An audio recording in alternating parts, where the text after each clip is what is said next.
Hello dear students, welcome to constant classes. तो आज के इस वीडियो में हम एक इंपॉर्टेंट टॉपिक पढ़ने जा रहे हैं। ये टॉपिक केमिकल बॉन्डिंग का है और काफी इंपॉर्टेंट टॉपिक है।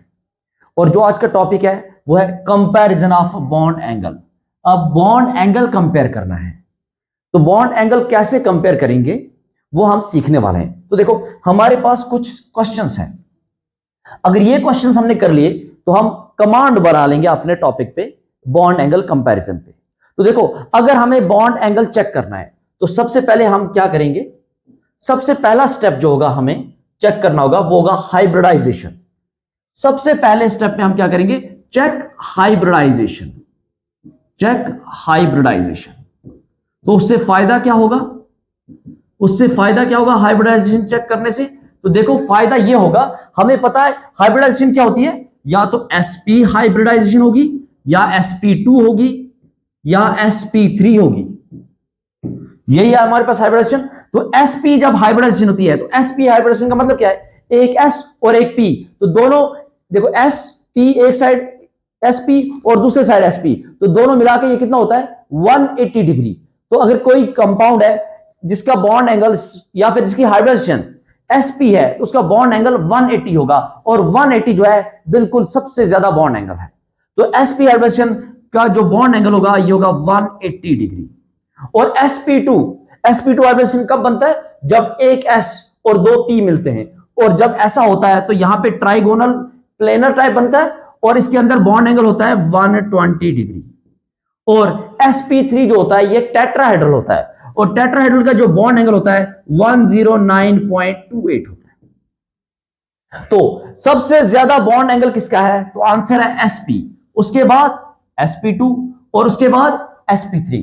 और sp3 के बाद भी होता है जिनको हम बोलते हैं Drago compounds. Drago compounds, Drago compounds का जो बॉन्ड एंगल होता है वो सबसे कम होता है, क्लोज टू 90 होता है।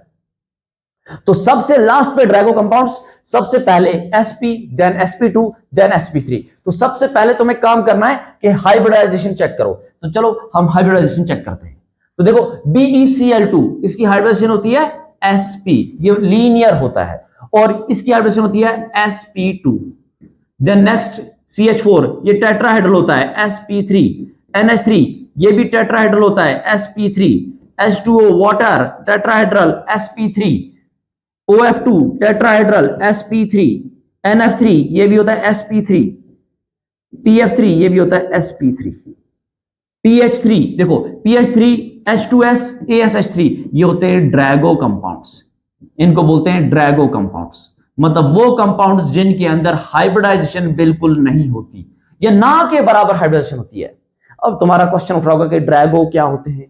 तो अगर तुम्हें ड्रैगो समझना है, ड्रैगो पढ़ना है, तो कमेंट कर दो, कमेंट करो। अगर मैक्सिमम कमेंट आते हैं कि हाँ ड्रैगो पढ़ना है, तो मैं ड्रैगो कंपाउंड्स पे अगला वीडियो ले आऊंगा। तो फिलहाल हमने क्या देखा कि हाइब्रिडाइजेशन में सबसे पहले हमें चेक करना है, सबसे पहले बॉन्ड एंगल कंपैरिजन में हाइब्रिडेशन चेक करो। तो सबसे पहले sp देखो, उसका बॉन्ड एंगल सबसे ज्यादा, उसके बाद sp2 का, देन sp3 का। तो यहां देखो सबसे ज्यादा बॉन्ड एंगल किसका, तो देखो BeCl2 ये sp हाइब्रिडाइज है, सबसे मैक्सिमम बॉन्ड एंगल होगा, सबसे ज्यादा होगा BeCl2 का, उसके बाद BH3। तो अगर मैं यहां लिखूं तो क्या लिख सकता हूं, सबसे ज्यादा है BeCl2, उसके बाद होगा क्या BeH3, उसके बाद क्या होगा, क्वेश्चन ये अराइज होता है BH3 के बाद क्या होगा CH4 NH3 H2O OF2 NF3। तो इनमें क्या करें, इनमें क्या करें, इनका तो सबका हाइब्रिडेशन सेम है। तो अगर हाइब्रिडेशन सेम हो जाए तो तब क्या करें, तो पहला स्टेप कि चेक करो हाइब्रिडेशन, ये BE है, ये BE नहीं है, B है BH3, ये हमने क्या लिखा था BH3। तो सबसे पहले चेक करो हाइब्रिडाइजेशन। अब अगर हाइब्रिडेशन सेम हो जाए तो नेक्स्ट स्टेप फिर क्या चेक करें, फिर क्या चेक करें, तो point number 2, if hybridisation is same, अगर हाइब्रिडाइजेशन सेम हो जाए तो देन क्या चेक करें,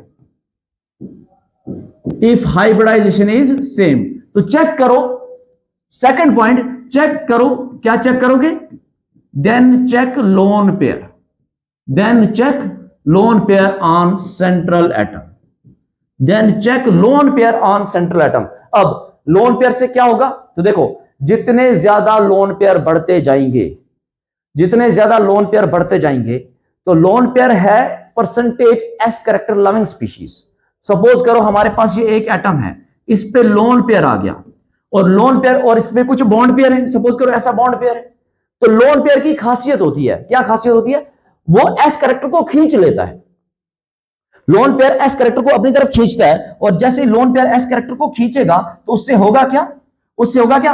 अब एस कैरेक्टर को खींचेगा कहां से? तो ऑब्वियस सी बात है, यहां पे है क्या उसके पास? बॉन्ड पेयर है, जहां से खींचेगा। तो इन बॉन्ड से इसने एस कैरेक्टर को खींचा, तो इन बॉन्ड्स के अंदर एस कैरेक्टर क्या हुआ? इन बॉन्ड्स के अंदर एस कैरेक्टर कम हुआ। एस कैरेक्टर जैसे इनके अंदर कम होगा तो इनके अंदर बढ़ जाएगा पी कैरेक्टर। पी कैरेक्टर बढ़ेगा, और पी होता है डायरेक्शनल। पी कैसा होता है? देखो, अगर मैं यहां बात करूं ना, एस ऑर्बिटल कुछ इस तरह का होता है मोटा, और पी ऑर्बिटल इस तरह का होता है पतला। ओके, और जब हाइब्रिडेशन होगी तो ये होता है एक sp हाइब्रिड ऑर्बिटल। ये एक sp हाइब्रिड ऑर्बिटल होता है। अब यहां पे होगा क्या कि लोन पेयर क्या करेगा? इन देखो, ये एक sp, सपोज करो ये sp हाइब्रिड ऑर्बिटल है। सपोज करें कि ये हमारे पास sp हाइब्रिड, ये sp हाइब्रिड ऑर्बिटल है, और ये भी एक sp हाइब्रिड ऑर्बिटल है।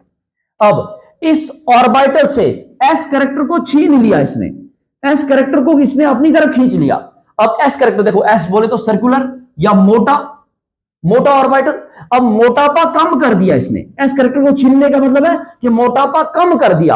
अब इससे मोटापा कम होगा तो p कैरेक्टर बढ़ेगा, मतलब ये पतले होते जाएंगे, और ये वाला भी पतला होता जाएगा। और जैसे ये पतला होता जाएगा तो जो चीज पतली होती जाएगी वो पास पास आती जाएगी, वो एकदम क्लोज आती जाएगी। तो मतलब इनसे अगर एस कैरेक्टर कम हुआ, एस कैरेक्टर डिक्रीज होगा, तो पी कैरेक्टर बढ़ेगा। पी कैरेक्टर के बढ़ने से ये लोब्स एक दूसरे के पास पास आएंगे, ये लोब्स एक दूसरे के पास पास आएंगे। अब लोब्स पास पास आए तो बॉन्ड एंगल क्या होगा? बिल्कुल सही, बॉन्ड एंगल कम होता जाएगा। मतलब जैसे जैसे लोन पेयर बढ़ेंगे बॉन्ड एंगल डिक्रीज होता जाएगा। जैसे जैसे लोन पेयर बढ़ेंगे बॉन्ड एंगल क्या होता जाएगा? डिक्रीज होता जाएगा। तो हम यहां पे कह सकते हैं जैसे जैसे लोन पेयर इंक्रीज होगा तो बॉन्ड एंगल क्या होगा? डिक्रीज होता जाएगा। अगर लोन पेयर बढ़ेंगे तो बॉन्ड एंगल कम, और अगर लोन पेयर कम तो बॉन्ड एंगल ज्यादा। हम यहां पे कह सकते हैं लोन पेयर ज्यादा तो बॉन्ड एंगल जो होगा ये कम होगा, और अगर लोन पेयर कम तो बॉन्ड एंगल ज्यादा। इनवर्स रिलेशन है, इनवर्स रिलेशन है, इनवर्स रिलेशन है। तो लोन पेयर सबसे पहले हाइब्रिडाइजेशन, उसके बाद लोन पेयर चेक करो। तो अब हम इस क्वेश्चन को करते हैं। तो देखो, अगर हम लोन पेयर चेक करें, इस पे हमारे पास क्वेश्चन क्या था? CH4 NH3 और H2O। तो सबसे ज्यादा बॉन्ड एंगल किसका? तो पहला स्टेप क्या चेक करना है? हाइब्रिडाइजेशन। अगर हम हाइब्रिडाइजेशन चेक करें तो इसकी हाइब्रिडेशन भी है sp3, इसकी भी है sp3, और इसकी भी है sp3। तो तीनों की हाइब्रिडेशन सेम है। तो उसके बाद second step, check lone pair. तो अगर तुम CH4 देखोगे तो इस पे कोई भी लोन पेयर नहीं होता, इसका लोन पेयर होता है 0। NH3 इस पे एक लोन पेयर होता है, और H2O इस पे 2 लोन पेयर होते हैं।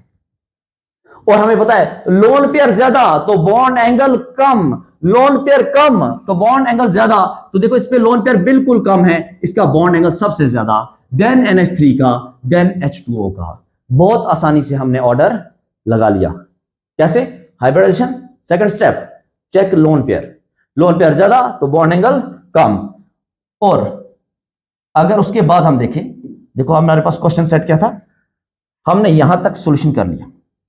अब अगर यहां देखो, इन दो में देखें, इन दो में H2O और OF2, मुझे बताओ इन दोनों में बॉन्ड एंगल किसका ज्यादा?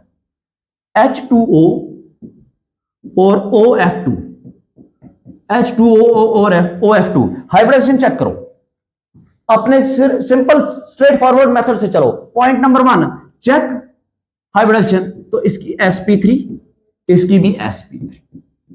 Point number 2 lone pair check करो। तो देखो वाटर का जो स्ट्रक्चर होता है इस टाइप का होता है, इस पे लोन पेयर कितने होंगे? तो आंसर इस पे 2 लोन पेयर होंगे। और ये देखो ये भी ऑक्सीजन ही है, सेंट्रल एटम यहां पे भी ऑक्सीजन है, इससे भी 2 बॉन्ड पेयर्स बने हैं, फ्लोरीन और फ्लोरीन। और इस पे भी लोन पेयर कितने हैं? इस पे भी लोन पेयर कितने हैं? तो आंसर है इस पे भी लोन पेयर 2 हैं। तो अब क्या किया जाए? हाइब्रिडेशन भी सेम आ गई, हाइब्रिडेशन सेम आने के बाद लोन पेयर भी सेम आ गए। तो अब थर्ड स्टेप, अगर लोन पेयर भी सेम आ गए तो अब क्या करें? तो अब क्या देखेंगे हम? अब देखेंगे हम electron negativity of side atom, electron negativity of side atom, electron negativity of side atom. तो यहां पे देखो ऑक्सीजन, ये सेंट्रल एटम है, तो साइड एटम क्या है, यहां पे देखो, यहां पे हाइड्रोजन है और यहां पे साइड एटम क्या है, फ्लोरीन है। अब साइड एटम दोनों जगह डिफरेंट है, तो अब साइड एटम डिफरेंट है, तो अब कैसे पता करें कि बॉन्ड एंगल ज्यादा किसका और बॉन्ड एंगल कम किसका। तो देखो एक चीज हमें पता होनी चाहिए, जो अगर साइड एटम ज्यादा इलेक्ट्रॉन नेगेटिव हुआ, तो जो ज्यादा इलेक्ट्रॉन नेगेटिव होता है, ज्यादा इलेक्ट्रॉन नेगेटिव जो होता है वो अपने बॉन्ड से एस कैरेक्टर को कम करता है, अपने बॉन्ड से एस कैरेक्टर को कम करेगा और देगा किसको, तो ऑब्वियस किसी को तो देगा। तो है कौन यहां लेने वाला, तो लोन पेयर। अरे लोन पेयर तो चाहता है कि हमें कोई एस कैरेक्टर दे दे, और इलेक्ट्रॉन नेगेटिव एटम क्या चाहता है कि वो अपने बॉन्ड से एस कैरेक्टर को कम करेगा। मुझे बताओ हाइड्रोजन में और फ्लोरीन में ज्यादा इलेक्ट्रॉन नेगेटिव कौन, तो आंसर है इलेक्ट्रॉन नेगेटिविटी अगर देखी जाए तो फ्लोरीन की ज्यादा होती है हाइड्रोजन से। फ्लोरीन मैक्सिमम इलेक्ट्रॉन नेगेटिव होता है, और हमें पता है फ्लोरीन अगर मैक्सिमम इलेक्ट्रॉन नेगेटिव है तो ये अपने बॉन्ड से एस कैरेक्टर को कम करेगा। एस कैरेक्टर को कम किया और उठा के दे दिया लोन पेयर को, तो इस बॉन्ड से एस कैरेक्टर हुआ कम, तो पी कैरेक्टर बढ़ेगा। और हमें बहुत अच्छे से पता है अगर पी कैरेक्टर बढ़ा तो लोब्स पतले, और लोब्स पतले तो लोब्स पास पास, और लोब्स पास पास तो बॉन्ड एंगल कम। समझ आई बात। तो हम यहां से कह सकते हैं मोर इलेक्ट्रॉन नेगेटिव जो होगा उसका बॉन्ड एंगल कम होगा, उसका बॉन्ड एंगल कम होगा। मतलब हम यहां से कह सकते हैं electron negativity is inversely proportional to bond angle. तो अगर साइड एटम, ये किसकी बात कर रहे हैं, electron negativity of side atom increases तो bond angle decreases, bond angle decreases. तो देखो H2O और OF2 में साइड एटम कहां ज्यादा इलेक्ट्रॉन नेगेटिव, तो आंसर है फ्लोरीन में। अगर फ्लोरीन ज्यादा इलेक्ट्रॉन, इसमें फ्लोरीन वाले में, तो फ्लोरीन ज्यादा इलेक्ट्रॉन नेगेटिव, तो इसका बॉन्ड एंगल क्या होगा, कम होगा as compare to H2O। H2O का बॉन्ड एंगल ज्यादा एज कंपेयर टू OF2। ऐसा क्यों, क्योंकि OF2 में साइड एटम जो है ज्यादा इलेक्ट्रॉन नेगेटिव, और ज्यादा इलेक्ट्रॉन नेगेटिव अपने बॉन्ड से एस कैरेक्टर को कम करता है। अपने बॉन्ड से अगर एस कैरेक्टर कम किया तो किसी को तो एस कैरेक्टर देना पड़ेगा, तो किसको देगा, तो ऑब्वियस है लोन पेयर को इसने एस कैरेक्टर दे दिया, इस बॉन्ड से एस कैरेक्टर कम, तो इनमें पी कैरेक्टर ज्यादा। जैसे ही पी कैरेक्टर बढ़ा तो बॉन्ड्स पास पास आना स्टार्ट हुए, पास पास आएंगे तो इनके बीच एंगल कम, एंगल कम तो बॉन्ड एंगल अपने आप कम। तो electron negativity of side atom is inversely proportional to bond angle. Okay, अब क्वेश्चन क्या था हमारे पास, क्वेश्चन ये थे। अब जरा इस क्वेश्चन पे चलो, NF3 और PF3, NF3 और PF3। क्वेश्चन क्या हमारे पास, NF3 एंड PF3। तो यहां पे बॉन्ड एंगल कंपेयर करते हैं। तो बॉन्ड एंगल कंपेयर करने का तरीका क्या है हमें, तो सबसे पहले क्या चेक करोगे, पॉइंट नंबर 1 जो हमने सीखा है एज इट इज उसी ऑर्डर में लगाओ। पॉइंट नंबर 1 चेक हाइब्रिडाइजेशन, तो यहां पे sp3 और यहां पे भी sp3, तो हाइब्रिडाइजेशन से तो कोई डिफरेंस मिला क्या, तो आंसर है नहीं। तो उसके बाद क्या चेक करेंगे, तो check lone pair, lone pair check करो। तो अगर तुम NF3 में देखोगे तो NF3 इसके अंदर लोन पेयर होता है एक, कितना लोन पेयर होता है, एक लोन पेयर होता है। और PF3, PF3 तो PF3 के अंदर भी कितने लोन पेयर हैं, PF3 के अंदर भी एक लोन पेयर है। ओके, यहां से भी डिफरेंस नहीं मिला। देन थर्ड स्टेप चेक, क्या करना था, चेक सबसे पहले हाइब्रिडाइजेशन सेम है, लोन पेयर सेम है। Third step check electron negativity of side atom, check electron negativity of side atom. तो यहां पे साइड एटम क्या है, फ्लोरीन है, और यहां पे भी साइड एटम क्या है, तो आंसर है यहां पे भी साइड एटम फ्लोरीन है। अब क्या करें, अब क्या करें, तो अब देखो अब क्या करना है, अब चेक करना है electron negativity of central atom. क्या चेक करना हमें, electron negativity of central atom. देखो क्वेश्चन क्या था हमारे पास, PF3, हमारे पास क्वेश्चन था NF3 and PF3, NF3 NF3, और यहां पे क्वेश्चन क्या था, PF3 PF3 PF3। ओके, तीनों चीजें हमने चेक कर ली, हाइब्रिडाइजेशन सेम, इलेक्ट्रॉन नेगेटिविटी। सबसे पहले एकदम स्टेप वाइज चलो, सबसे पहले क्या चेक करना है, hybridisation sp3 sp3, lone pair दोनों पे एक एक, वो भी सेम, उसके बाद electron negativity of side atom वो भी सेम। तो अब क्या चेक करेंगे, तो अब हम चेक करेंगे check electron negativity of central atom, check electron negativity of central atom. Okay, अब इलेक्ट्रॉन नेगेटिविटी चेक करनी है हमें सेंट्रल एटम की। तो यहां पे सेंट्रल एटम है नाइट्रोजन और यहां पे सेंट्रल एटम है फास्फोरस। तो ज्यादा इलेक्ट्रॉन नेगेटिव कौन, तो हमें पता है नाइट्रोजन जो होता है ज्यादा इलेक्ट्रॉन नेगेटिव होगा फास्फोरस के कंपैरिजन। ओके, बहुत बढ़िया। अगर इतना पता है तो मुझे बताओ, फ्लोरीन तो इलेक्ट्रॉन नेगेटिव एलिमेंट है, फ्लोरीन इलेक्ट्रॉन्स को खींचना चाहेगा। अगर फ्लोरीन इलेक्ट्रॉन्स को खींचना चाहेगा तो वो ज्यादा कहां से खींच सकता है, नाइट्रोजन से ज्यादा खींचेगा कि फास्फोरस से? देखो फ्लोरीन तो दोनों जगह खींचेगा, लेकिन ज्यादा कहां से इलेक्ट्रॉन खींच सकता है? तो देखो अगर देखो यहां पे नाइट्रोजन है, इसकी इलेक्ट्रॉन नेगेटिविटी ठीक ठाक है, इलेक्ट्रॉन नेगेटिविटी ठीक ठाक है। इसको बच्चा मत समझ लेना कि नाइट्रोजन है तो बिल्कुल खत्म, ये कुछ नहीं कर पाएगा। नहीं नहीं नहीं, नहीं बिल्कुल नहीं। नाइट्रोजन है, नाइट्रोजन की इलेक्ट्रॉन नेगेटिविटी ठीक ठाक है, इससे फ्लोरीन इतना अच्छा खासा नहीं खींच पाएगा। लेकिन फास्फोरस की इलेक्ट्रॉन नेगेटिविटी बहुत कम है, और तो यहां से फ्लोरीन बहुत अच्छा खासा खींच लेगा, यहां से फ्लोरीन काफी अच्छा खासा खींच लेगा। तो देखो फिर कुछ पिक्चर, कुछ फोटो जो है, फोटो कुछ इस तरह की दिखेगी। यहां फ्लोरीन, फ्लोरीन और फ्लोरीन था, और एक लोन पेयर था, और यहां पे फास्फोरस था, इस पे भी फ्लोरीन, फ्लोरीन और फ्लोरीन था, और यहां पे भी क्या था, लोन पेयर था। और हमें पता है फ्लोरीन यहां ज्यादा खींचेगा, उसके पीछे कारण क्या है कि फास्फोरस कम इलेक्ट्रॉन नेगेटिव है, और यहां कम खींचेगा। इसके पीछे कारण क्या है कि नाइट्रोजन जो है ये ठीक ठाक इलेक्ट्रॉन नेगेटिव है, ये एकदम फ्लोरीन को पूरा नहीं खींचने देगा कि सारे इलेक्ट्रॉन लेके चले जाओ, ऐसा नहीं होगा। तो अगर ऐसा नहीं होगा तो देखो फ्लोरीन इलेक्ट्रॉन को खींचेगा, तो खींचेगा तो इलेक्ट्रॉन डेंसिटी फ्लोरीन की तरफ। तो देखो यहां पे फ्लोरीन ज्यादा खींचेगा, तो फास्फोरस से सारी इलेक्ट्रॉन डेंसिटी फ्लोरीन अपनी तरफ खींच लेगा। तो देखो यहां पे इलेक्ट्रॉन डेंसिटी कम होगी, और ये वाला फ्लोरीन भी यहां फास्फोरस से इलेक्ट्रॉन डेंसिटी अपनी तरफ खींचेगा, तो यहां पे इलेक्ट्रॉन डेंसिटी कम हो गई। और ये वाला फ्लोरीन भी अपनी तरफ अच्छा खासा खींचेगा, तो यहां पे भी इलेक्ट्रॉन डेंसिटी कम हो गई। अब देखो यहां पे इलेक्ट्रॉन डेंसिटी बहुत कम होगी, आराम से अच्छा खासा गैप है, तो बिल्कुल ये पास पास आ सकते हैं। लेकिन नाइट्रोजन ठीक ठाक इलेक्ट्रॉन नेगेटिव है, इतना कम इलेक्ट्रॉन नेगेटिव तो है नहीं, ठीक ठाक इसकी इलेक्ट्रॉन नेगेटिविटी है।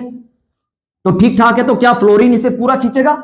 आंसर है फ्लोरीन खींचना तो चाहेगा, फ्लोरीन खींचना तो चाहेगा, लेकिन पूरा नहीं खींच पाएगा, कुछ इलेक्ट्रॉन डेंसिटी नाइट्रोजन पे भी रह जाएगी। और यहां पे भी ये फ्लोरीन खींचना तो चाहेगा, लेकिन पूरा नहीं खींच पाएगा, कुछ इलेक्ट्रॉन डेंसिटी यहां पे भी रह जाएगी। और ये वाला फ्लोरीन भी खींचना तो चाहेगा, लेकिन पूरा नहीं खींच पाएगा, कुछ इलेक्ट्रॉन डेंसिटी यहां पे रह जाएगी। तो यहां पे देखो इलेक्ट्रॉन डेंसिटी अच्छी खासी रह गई। अगर इलेक्ट्रॉन डेंसिटी अच्छी खासी है तो उसको कम करेगा, रिपल्शन करेगा, बॉन्ड्स को दूर भगाएगा, तो बॉन्ड एंगल बढ़ जाएगा। तो बॉन्ड एंगल ज्यादा किसका? जिसका सेंट्रल एटम ज्यादा इलेक्ट्रॉन नेगेटिव। तो मैं कह सकता हूं कि लास्ट स्टेप में कि अगर सेंट्रल एटम की इलेक्ट्रॉन नेगेटिविटी ज्यादा है, मतलब उसका बॉन्ड एंगल ज्यादा है। समझ आ गई बात? देखो नाइट्रोजन ज्यादा इलेक्ट्रॉन नेगेटिव, इसका बॉन्ड एंगल ज्यादा। तो हम यहां पे कह सकते हैं कि सेंट्रल एटम जितना ज्यादा इलेक्ट्रॉन नेगेटिव, बॉन्ड एंगल उतना ज्यादा। क्लियर? तो देखो हमने कितने क्वेश्चन डिस्कस कर लिए, हमने लगभग, देखो हमने ये भी चेक कर लिया, ये भी, यहां से भी, और ये भी क्वेश्चन चेक कर लिया। अब इनकी क्या है, PH3H2SSH3, तो ये है ड्रैगो कंपाउंड, और ड्रैगो कंपाउंड है, इनका जो बॉन्ड एंगल होता है ये क्लोज टू 90 होता है। मैं 90 नहीं बोल रहा हूं, मैं कह रहा हूं क्लोज टू 90, क्लोज टू 90 है तो सबसे लास्ट। अब क्वेश्चन ये अराइज होता है सबसे लास्ट, लेकिन सर अगर यही तीनों आ जाए, इनमें बोले बॉन्ड एंगल कंपेयर करना, तो इनमें कैसे कंपेयर करें? तो देखो इनमें भी हम बॉन्ड एंगल कंपेयर कर सकते हैं, इनमें भी बॉन्ड एंगल कंपेयर कर सकते हैं। तो कैसे करें इनमें बॉन्ड एंगल कंपेयर? तो उसके लिए तुम्हें क्या करना पड़ेगा, तुम इस वीडियो पे सपोर्ट शो करो, लाइक शेयर सब्सक्राइब करो, लाइक करो, और उसके बाद कमेंट्स करो। अगर कमेंट्स ठीक ठाक आते हैं तो मैं ड्रैगो कंपाउंड्स पे वीडियो बना दूंगा। और ये वीडियो अच्छी लगी हो तो वीडियो को लाइक शेयर और चैनल को सब्सक्राइब करना ना भूलें। Thank you.